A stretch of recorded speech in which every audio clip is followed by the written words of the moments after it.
Hello civil engineers, welcome back to the lecture. So एक बार आपने यहाँ तक बना लिया सारे फुटिंग, आई होप आपने यहाँ तक बना लिया होगा। और एक बार बनाने के बाद ना नेक्स्ट हम टोटल स्टील को फाइंड करेंगे, ठीक है। अब टोटल स्टील के लिए हम क्या करेंगे, ऑलरेडी मैंने बना के रखा है, no problem, I will do one more, ठीक है। तो आई होप आपने यहाँ तक किया है। ओके, टोटल 9 सीरियल नंबर आना है। लास्ट वाला आपका कंबाइंड फुटिंग रहेगा, और बाकी जितने भी फुटिंग है F1 से F9 तक ना, जो भी हमने किया है, या F1 से F9 सारे फुटिंग आपको करना है। एंड उसके बाद करने के बाद नेक्स्ट हम क्या करेंगे, हमें इस तरह से कॉलम बनाना चाहिए, ठीक है। We are suppose to do a column like this. तो उसके लिए हम क्या करेंगे, मैं सेम शीट कॉपी करूंगा, मोर कॉपी, और इसका एक क्रिएट अ कॉपी करेंगे, ठीक है। शीट नंबर 3 का एक कॉपी करेंगे, शीट नंबर 3, एंड ओके करेंगे। यहाँ पे कॉपी हो गया शीट नंबर 2, और इसको मैं एक बार डिलीट कर दूंगा so that I can make in front of you, ठीक है। इसको हम डिलीट करेंगे, एंड इसको भी हम डिलीट करेंगे, डिलीट, एंड इस सारे चीज को हटा देंगे। या वेट,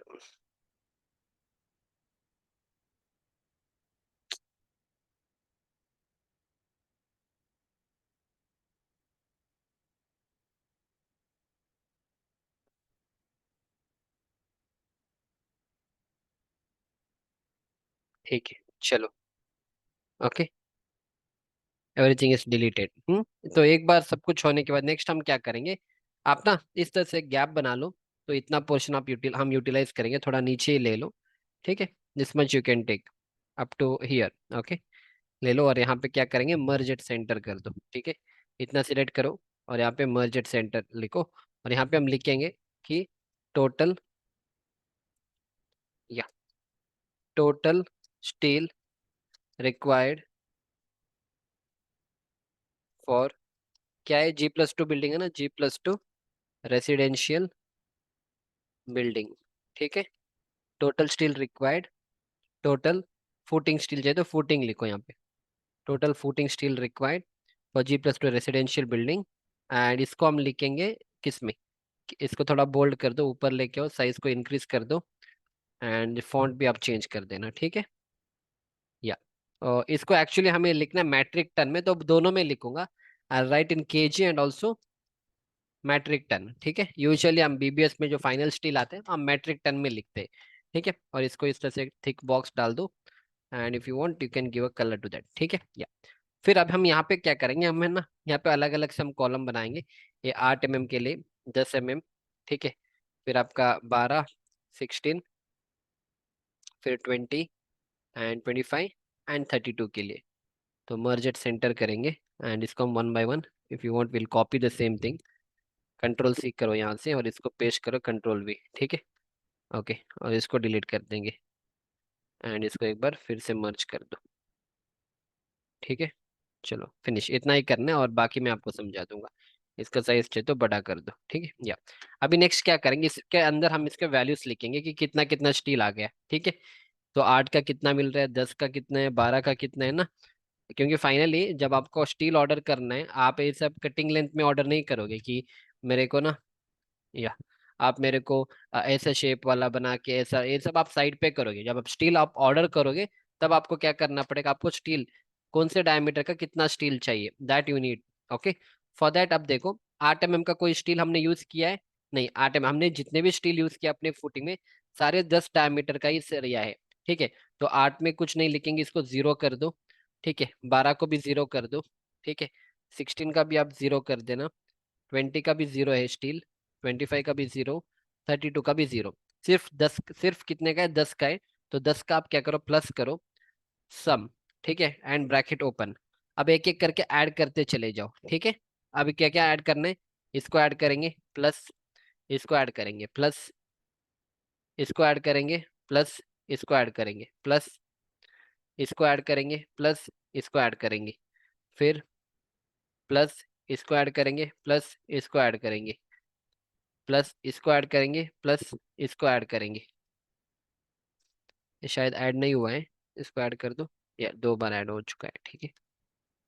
हाँ, प्लस, इसको ऐड कर दो प्लस, इसको ऐड कर दो प्लस, इसको ऐड कर दो प्लस, इसको ऐड कर दो, ठीक है। एंड फिर प्लस इसको प्लस इसको प्लस इसको प्लस इसको।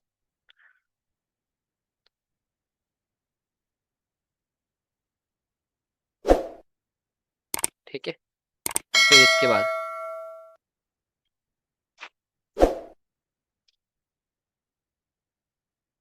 प्लस इसको प्लस इसको। Finish, everything is added. तो यहाँ पे क्या करेंगे, ब्रैकेट क्लोज करेंगे और इसको एंटर कर देना। तो टोटल कितना आ रहा है, 966.236 kg का स्टील चाहिए। अगर मेरे को पूरे बिल्डिंग का अगर मेरे को स्टील मंगवाना है 12 डायमीटर का, then this is what I require. ठीक है, इसमें सिर्फ 12 डायमीटर का ही सरिया हमने यूज किया है पूरे बिल्डिंग में इस फुटिंग के लिए, तो that is why. Okay fine, अब इसी को हम फाइनली यहाँ पे लिखेंगे। This value will be total steel, इसको हम लिखेंगे टोटल अपना स्टील केजी में, और इसको हम लिखेंगे टोटल स्टील हमारा मैट्रिक टन में। Okay great. एंड इसको हम समझ में आ रहा है ना, कुछ नहीं, बस ऐड ही तो किया मैंने। और यहाँ पे हम क्या करेंगे, प्लस करेंगे इसको प्लस इसको प्लस इसको प्लस इसको प्लस इसको प्लस इसको प्लस इसको करेंगे, एंटर मार दो। ठीक है, कुछ नहीं, आगे समझा दूंगा उसका करने का क्या मतलब है। कुछ नहीं, आप बस वो सारे वैल्यूज उसमें एक साथ आ जाएंगे, केजी में रहेगा। यूजुअली हमें स्टील का भी मैट्रिक टन में ऑर्डर करना होता है कि 5 मैट्रिक टन चाहिए, 10 मैट्रिक टन, हम केजी में ऑर्डर यूजुअली नहीं करते। पर लोकल कंस्ट्रक्शन में बात लोग ना केजी में बात करते हैं, ठीक है। पर हम यहाँ पे मैट्रिक टन में करेंगे, so plus this divide by 1000, क्योंकि मैट्रिक टन मतलब एक आई मीन मैट्रिक टन मतलब 1000 केजी होता है, ठीक है। तो एक टन मतलब 1000 केजी होता है, इसलिए इस वैल्यू को मैं डिवाइड बाय 1000 करूंगा। तो मेरे को क्या हो रहा है, 0.967, सो 962 मैट्रिक टन होगा। ठीक है, so this will be 0.962 metric ton, and इसका साइज पे आप इनपुट इनपुट कर दो। ठीक है, समझ में आ रहा है। अब ना यहाँ पे देखो, अगर याद है, total rebar quantity in footing metric ton हमने लिखा था स्टार्टिंग में। तो आपको क्या करना है, इस वाले रो में आना है, और यहाँ पे इसको हटा दो, और इसको क्या करेंगे, प्लस या इक्वल टू साइन, और इसको इंटरलिंकिंग करो और एंटर कर दो, फिनिश। तो आपका आंसर जो आपका यहाँ पे आ गया ना, एक्सेल शीट के ऊपर में आ गया। अब इसका मैजिक कुछ है नहीं, मान के चलो आपके ड्राइंग में, अब अभी तो नहीं है, मान के चलो जब हम आगे करेंगे, या जो मैं असाइनमेंट दूंगा आपको, आप आगे कुछ असाइनमेंट भी करोगे, तो हो सकता है वहां पे आपका 8 mm का कुछ ना 450 केजी का स्टील आया, 16 mm का मान लो 500 केजी का कोई स्टील आया था, 25 mm का मान के चलो 230 का स्टील आ गया। तो क्या होगा, जैसे मैंने यहाँ पे इनपुट कर दिया, क्या यहाँ पे भी चेंजेस हो गए, ऑब्वियसली ये केजी में आ गए, इसको डिवाइड बाय 1000 करेंगे, मैट्रिक टन में आ गए, 2.146 मैट्रिक टन मेरे को स्टील चाहिए। और जो आंसर यहाँ पे आ गए, तो directly it is reflected here. So that is why interlinking should be done. ठीक है, अभी के लिए नहीं चाहिए, मैं आपको समझा रहा हूँ, that is why I made 8, 10, 12, 16। Okay, आगे जाके आपको एक्सेल शीट इस रेंज में बनाना है कि जैसे आप इनपुट यहाँ पे करोगे ना, this input will be shown here, that also you can do, it's not that यहाँ पे करना, आपको बस इंटरलिंकिंग करना था और कुछ नहीं। जैसे यहाँ पे इंस्टेड ऑफ राइटिंग 450, आपको क्या करना है ना, प्लस इसको इस तरह से आपको इंटरलिंकिंग करके रखना है।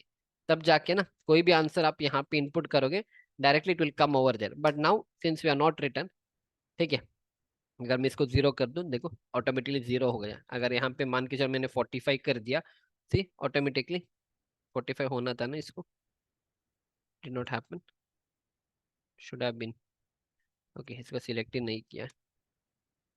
हाँ, अब हो जाएगा, देखो 45 हो गया। अगर मैं इसको 90 कर दूं, तो ऑटोमेटिकली देखो 90 इधर हो गया, तो 90 यहाँ पे अपडेट हो गया है।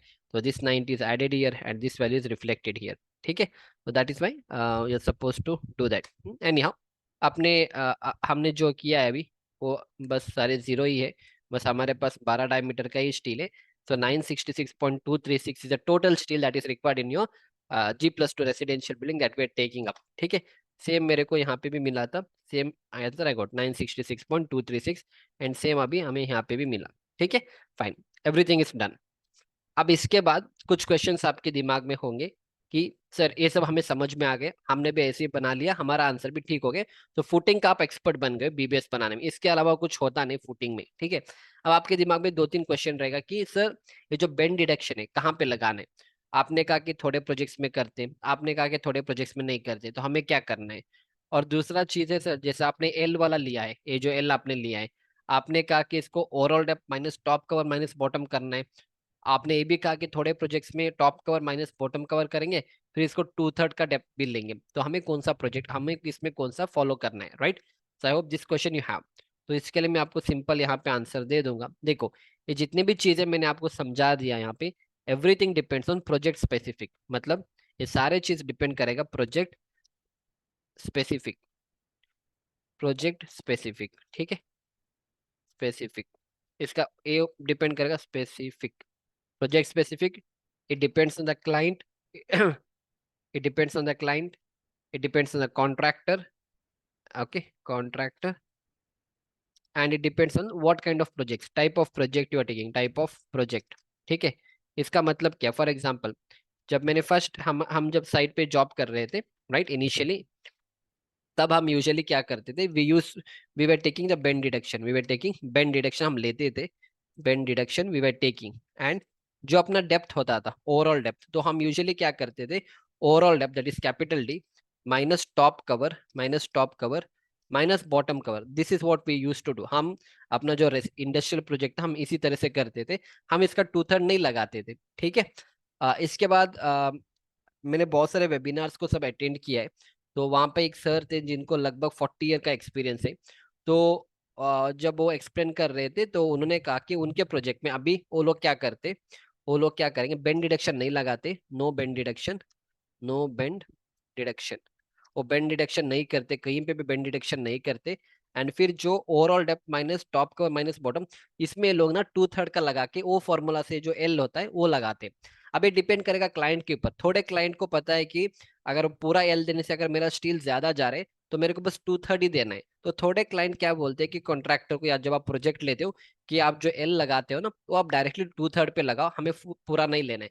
जैसे क्लाइंट बोलेगा हमें वैसे ही करना है। जो एक 40 ईयर का एक्सपीरियंस सर है, वो बेंड डिडक्शन भी नहीं लगाते, और वो जो डेप्थ है ना 2/3 लेते हैं जो एल है। इसी तरह से एक और वेबिनार जब मैंने लास्ट ईयर अटेंड किया था, तब भी एक 30 ईयर का एक्सपीरियंस सर है, तो वो लोग भी यही फॉलो करते हैं, वो बेंड डिडक्शन नहीं लगाते। और ये लोग ना, ये जो ओवरऑल डेप्थ माइनस टॉप का और माइनस बॉटम, इसमें 2/3 भी लगाते हैं, ठीक है? तो मैंने आपको सारी चीज समझा दिया, ठीक है? अब इसमें से आपके कंपनी में, जब जिस कंपनी में आप जॉब कर रहे हो, आपके मैनेजर जो बोलता है, या आपके साइट पे या कॉन्ट्रैक्ट, या जो भी आप चीज वहां पे प्रैक्टिस करते हो, आप उसके अकॉर्डिंग करो। मैंने आपको सारी चीज समझा दिया।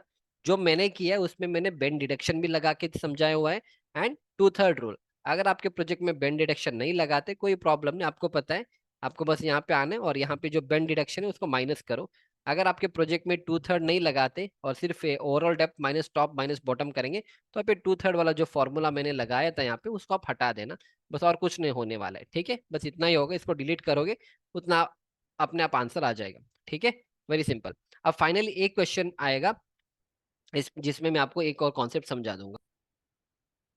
या एक चीज जो आपको समझना है, हमने अभी तक जो भी किया वो everything is on the paper, और हमने एस्टिमेशन बना रहे हैं, मान लो बीबीएस बना रहे हैं, हमने पेपर में किया, ये एक्चुअली एग्जीक्यूशन में नहीं हुआ। अब थोड़े कॉन्ट्रैक्टर्स क्या करते हैं, पैसे बचाने के लिए वो लोग क्या करते हैं, वो लोग एस्टिमेशन में जब वो बीबीएस बनाते हैं, उन्होंने, वो लोग क्या बोलते हैं कि हमें जो एल होता है ना, जैसे ये जो एल होता है, इन्होंने ऐसा किया, ऐसा बार लिया और ये लाया, ठीक है? ये जो एल है, मान के चलो इन्होंने क्या किया, ओवरऑल डेप्थ मान के चलो, ओवरऑल डेप्थ 500 है, minus top cover 50 mm, minus bottom cover 50 mm। तो कैलकुलेशन में इन्होंने इस तरह से दिखाया और कहा कि 400 mm होगा, और हम इसको 400 ही कंसिडर करेंगे। हम इसमें क्या करेंगे, 400 ही कंसिडर करेंगे। दिस विल बी 400, यहाँ से यहाँ पे 400, this is 400, and this also 400। कहाँ पे, पेपर पे बीबीएस हमने ऐसा बना दिया। अब एक बंदा, जो एक कॉन्ट्रैक्टर है, जब साइट पे एग्जीक्यूशन करेगा, इसको पैसा बचाना है, तो ये क्या करेगा, पेपर में इसने 400 दिखाया है, पर जब साइट पे बंदा इस तरह से एल मारेगा ना, जब साइट पे बंदा एल मारेगा इस तरह से, एल, जो एल मारेगा, तब वो क्या करेगा पता है आपको? तब वो क्या करेगा, ये 500 -50 करेगा, और इसमें 2/3 लगा देगा, 2/3 लगा देगा, 2/3 करो इसमें, इंटू 2/3। अगर इसको मैं 2/3 करूँ तो कितना हो जाएगा, 400, 800, 800/3, 266, हाँ, 267 mm, ठीक है? एक्चुअली इसने पेपर में कितना दिखाया था हमें, 400 mm दिखाया था, ठीक है?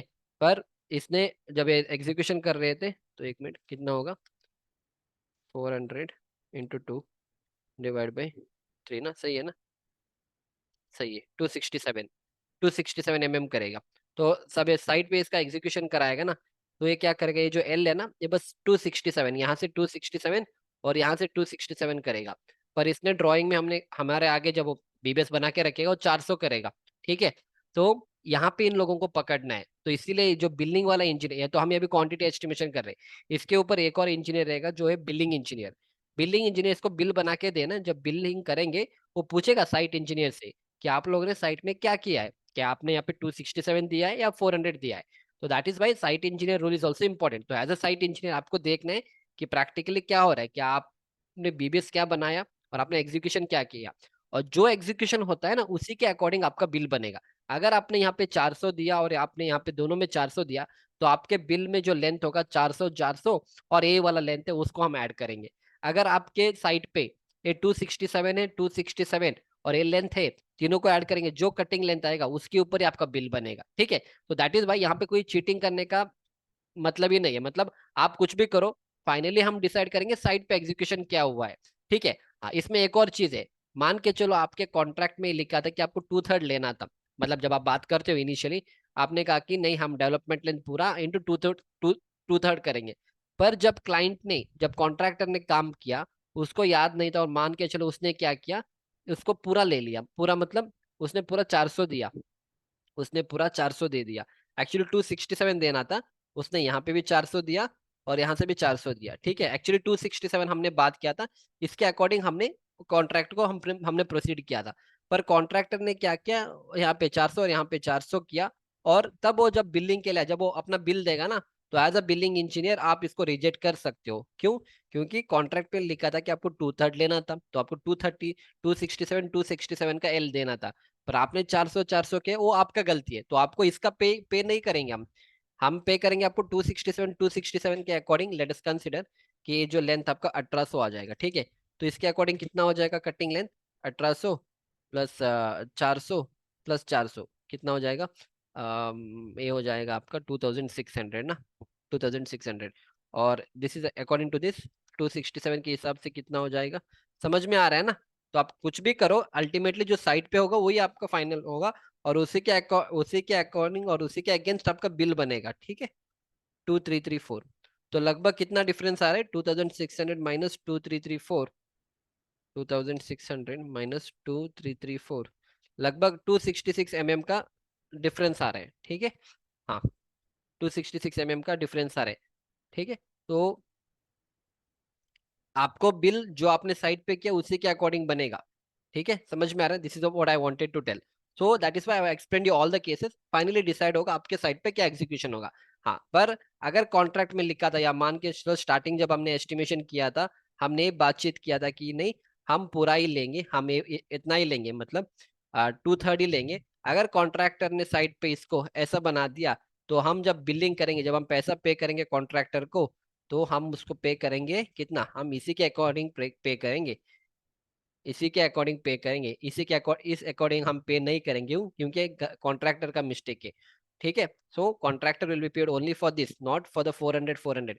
वो 267 के अगेंस्ट ही बिल्डिंग इंजीनियर उसको पेमेंट करेगा। समझ में आ रहा है? तो दैट इज वाई जो भी आपके साइट पे फॉलो होता है उसी के अकॉर्डिंग आप काम करो, ठीक है। And that is why site engineer से भी पूछा जाता है कि आप लोगों ने एल क्या दिया है, ताकि कॉन्ट्रैक्टर आपको ना फंसा नहीं पाएगा, मतलब चीटिंग नहीं कर पाएगा आपसे, ठीक है। That is how it is, okay. पूरा कॉन्सेप्ट क्लियर है? आप जो फॉलो करते हैं अपने साइट में, you follow that everything I explain. Bend deduction का भी सेम कॉन्सेप्ट है, अगर बेंड डिडक्शन नहीं करना है तो बेंड डिडक्शन नहीं करोगे, तो उसी के अकॉर्डिंग आपका बीबीएस बनेगा और उसी के अकॉर्डिंग आपको पेमेंट मिलेगा। मैंने आपको एल शेप का समझा दिया, इसी में आप बेंड डिडक्शन का भी कॉन्सेप्ट ऐड करो। अगर बेंड डिडक्शन करना है तो उसी के अकॉर्डिंग आपका जो कटिंग लेंथ आएगा उसी के अकॉर्डिंग आपका पेमेंट होगा, ठीक है। Simple, yeah. So up to here finish your Excel sheets. Finally आपको आंसर इस रेंज में मिलना है।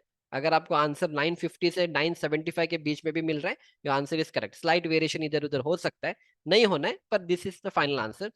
आप इसके अकॉर्डिंग आ सकते हो। अब एक और चीज, ये जो हमने कैलकुलेट किया एग्जैक्टली हमने कैलकुलेट किया है, पर इसमें कुछ वेस्टेजेस भी हो जाता है। ऐसा नहीं कि एग्जैक्टली 966 का ही आप स्टील मंगाओगे, नहीं होता है। क्योंकि 966 मंगा थोड़ा कट पीस रहेगा, कुछ मान लो थोड़ा स्टील आपको थोड़ा चोरी में चला जाएगा, या कुछ आपने वेस्ट कई गलती हो गई, इसलिए हम यूजुअली क्या करते हैं, हम स्टील जब बनाते हैं हम 5% एज अ वेस्टेज लेते हैं. What we do, we take 5% as a wastage. तो दैट इज वाई 966 का अगर मैं 5% वेस्टेज ऐड करूं तो फाइनली मेरा स्टील कितना आ रहा है 1014. वो भी मैं आपको समझा दूंगा यहाँ पे.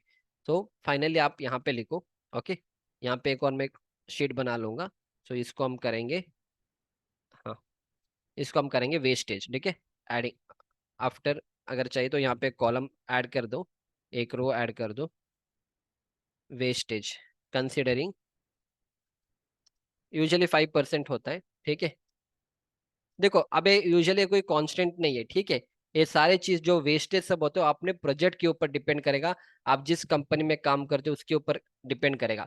Usually go with 5% wastage. पर अगर आपके साइट पे या आपके प्रोजेक्ट में 3% ही अलाउ करते तो 3% ही रहेगा. पर ये सारी चीज ना जो कॉन्ट्रैक्ट का डॉक्यूमेंट होता है वहां पे मेंशन किया जाता है कि आपको 5% तक वेस्टेज अलाउ किया जाता है.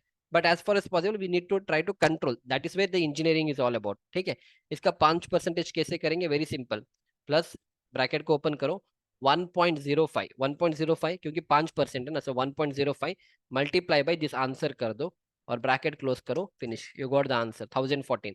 जब आप स्टील को ऑर्डर करोगे ना, आप 1 टन का स्टील ऑर्डर करोगे, 1 टन मतलब 1014 kg का आप स्टील ऑर्डर करोगे. और इसमें एक्चुअल रिक्वायरमेंट आपका साइट पे 966 है, पर 5% wastage considering it will come to be 1014. ये वन मेथड है. अगर आपको ये मेथड फॉलो नहीं करना है, एक और मेथड जो हम प्राइमरी क्लासेस में करते हैं, this answer plus bracket open, this answer multiply में 5% है ना, 0.05 ब्रैकेट क्लोज, तब भी वो सेम ही आंसर आएगा. ठीक है, देखो सेम आंसर आ गया. आप चाहिए तो 1.05 करो, which is a right way of doing. 1.05 into that answer आप करो. ओके,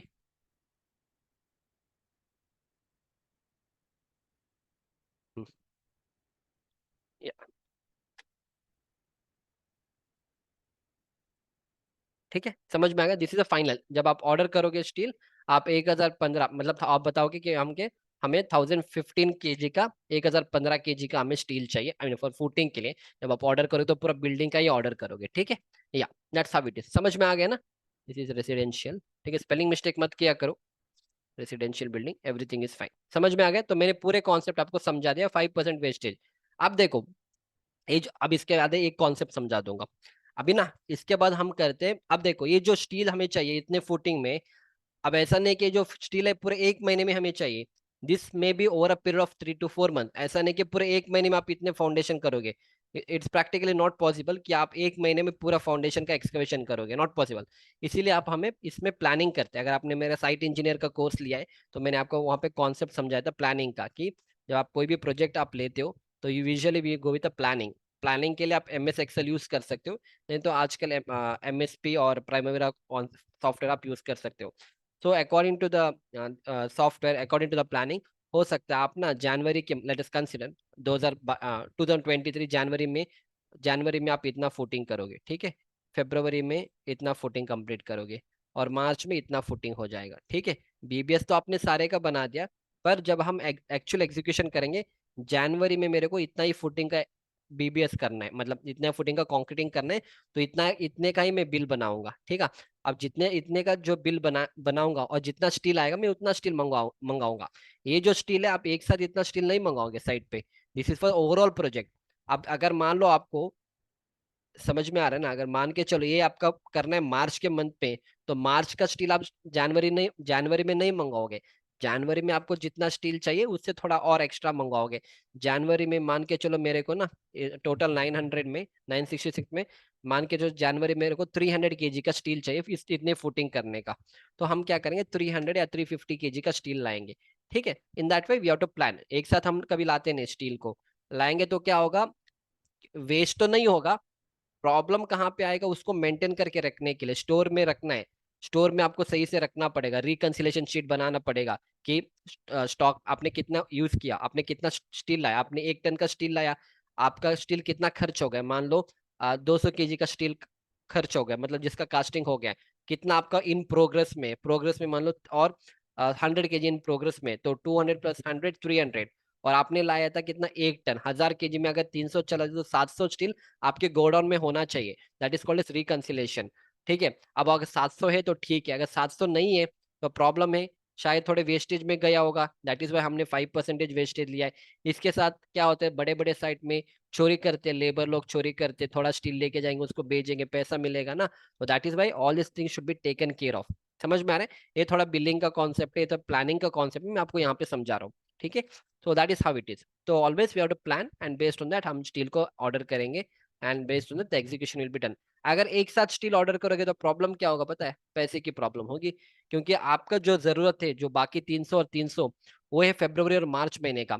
आप अभी जनवरी का मंथ चल रहा है, तो इतना पैसा तो नहीं रहेगा आपके पास कि आप इतना पूरा पैसा स्टील के ऊपर इन्वेस्ट करो।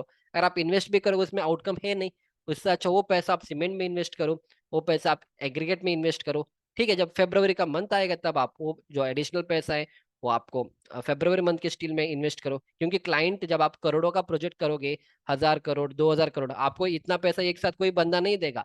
जितना आपका काम होगा उसी का आपका पेमेंट होगा। अब जितने पेमेंट आएगा उस पेमेंट से आपको सब कुछ देखना है, आपका स्टाफ का सैलरी देखना है, मटेरियल का है, सब कुछ आपको देखना पड़ेगा। That is why planning is also important, समझ? तो that comes under the planning. जब मैं आपको प्राइमरीरा या एमएसपी का क्लासेस लूंगा, वहां पे मैं आपको प्लानिंग समझा दूंगा कि कैसे प्लानिंग किया जाता है, वो सारी चीज। ठीक है, और प्लानिंग में आपको क्वांटिटी एस्टिमेशन निकालना है, क्योंकि प्लानिंग हम बाद में इसी स्टील के अकॉर्डिंग हम प्लानिंग करेंगे। अगर इतने स्टील है और मेरे पास इतना टाइम है, अगर मेरे पास 2 महीने का टाइम है और मेरे को इतना स्टील का, इतने स्टील मतलब इतने फुटिंग का स्टील करना है, तो 2 महीने में टाइम में मेरे को पर डे कितना करना है, वो सारी चीज प्लानिंग में हम करते हैं। ठीक है, that's it. So I hope you enjoyed my lecture up to here. सारी चीज मैंने आपको यहाँ पे एक्सप्लेन किया है, प्लानिंग का हो गया, बीबीएस कैसे बनाने हैं, जो भी आपका बेंड डिडक्शन का डाउट है, सारी चीज I explain to here. Okay, so will see you back in the next lecture. Thank you.